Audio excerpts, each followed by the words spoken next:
Here's how to make drip effects. Adding dripping effects is a great way to level up a paint job.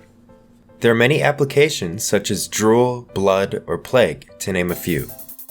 Things you need. Fishing line. I barely fish, so I have no idea what gauge this is, but I'd assume it comes in many different thicknesses to fit your needs. Tweezers. Some sort of cutting device. Some minis to add dripping effects to. Glue.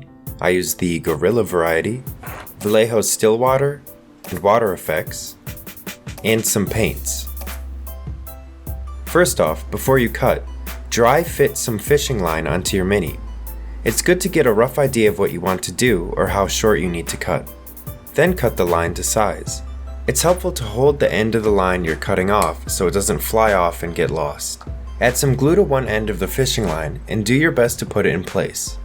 This is very tricky. I've cut out a lot of my fiddling around and lines getting lost. Before the glue fully sets, move the line around so it looks like gravity is pulling on it realistically. You should aim to have it falling directly down to the ground or slightly angled if your character is moving. You can shape the fishing line before gluing by bending the line after you've cut it to size, or later when you apply the water texture and holding it in shape while the water texture dries. If you're feeling extra frisky, you can cut smaller lines to add some stringiness. Here I'm shaping the line a little to avoid having straight lines everywhere. Apply glue to both ends and do your best to line it up.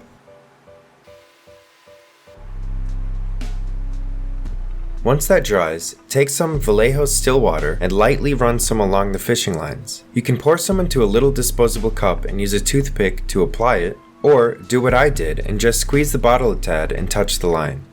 This stuff is great because it naturally creates little beads along the lines. You can go in right away with the toothpick and straighten that out if you like, making sure it is setting how you want. Also, you can shape the line at this point by holding it in shape as it sets.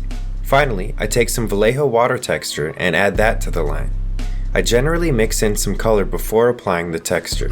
I found that glow-in-the-dark paint works extremely well when mixed in since it dries clear. I also mixed in some light green paint.